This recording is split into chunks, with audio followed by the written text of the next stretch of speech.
तर मित्रांनो, गुरुपौर्णिमा निमित्त आम्ही गेलो होतो आमच्या गावातील सर्वात जुन्या मंदिरापैकी एक मंदिर सीतामाता मंदिरात. तर पोट्टे हो सर्वांना जय श्रीराम. आज सकाळी सकाळी उठलो, चहा वगैरे घेतला. आई म्हणत होती आपल्याला स्वामी समर्थाच्या केंद्रात जा लागते, आज गुरुपौर्णिमा आहे. मग गाडी वगैरे काढली आणि पोचलो डायरेक्ट स्वामी समर्थाच्या खडकीच्या केंद्रात. इथं जाऊन नारळ वगैरे घेतलं, आरती वगैरे केली, थोड्या वेळानं प्रसाद वगैरे घेतला आणि मी म्हटलं चल आता आपल्याला गावाला जा लागते. मग गाडी वगैरे काढली आपली आणि गेलो घरी. घरी गेल्यानंतर मस्तपैकी जेवण बनवलं होतं आईनं. मग नैवेद्य वगैरे दाखवला पहिले देवाले, त्यानंतर बसलो जेवण करायला. जेवण वगैरे झालं आपलं मस्तपैकी. नंतर मग अभिन मी गावाला जायला निघालो होतो. अपार्टमेंटच्या खाली गेटच्या वेल्डिंगचं काम चालू होतं. मग तिथं थोड्या वेळ उभं वगैरे थांबलो, आमचा टाइमपास झाला.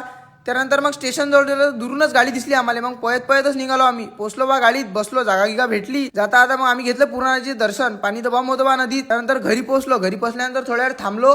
तेवढ्यात मग मला आनंदचा फोन आला, चल म्हणे आपल्याला गावातल्या मंदिराचा पाय लागायला लागते म्हणे, आज गुरुपौर्णिमा आहे. मग मंदिरात आलो. तिथं आम्हाला हेवी भाऊ दिसले. अभि भाऊ सोबत चर्चा करू राहिले ते काहीतरी. त्याचा एक व्हिडिओ काढून घेतला मी. नंतर मग महादेवाचं दर्शन वगैरे घेतलं. त्यानंतर बाजूने देवीचं मंदिर होतं, तिथं पण दर्शन वगैरे घेतलं आणि गेलो आम्ही आमच्या गावातल्या मारुतीच्या मंदिरात. तिथं गेलो आम्ही, मंदिराचा एक व्हिडिओ वगैरे काढून घेतला. अंदर जाऊन पाया वगैरे लागलो मारुतीच्या. तिथे गेल्यानंतर मग आनंद नारळ वगैरे फोडलं. त्यानंतर मग आम्ही गेलो इथं जाऊन पण मी पाया वगैरे लागलो. त्यानंतर मग आम्ही गेलो आमच्या गावातील सर्वात जुन्या मंदिरापैकी मंदिर सीतामाता मंदिरात. तिथं जाऊन पाया वगैरे लागलो, थोड्या वेळ थांबलो तिथं आणि संध्याकाळी आपल्या घरापाशी आले ते पशु मॉडेलचा एक व्हिडिओ वगैरे काढून घेतला. त्यानंतर गेलो मी कटिंग करायला. कटिंग वगैरे करून आलो, झोपलो.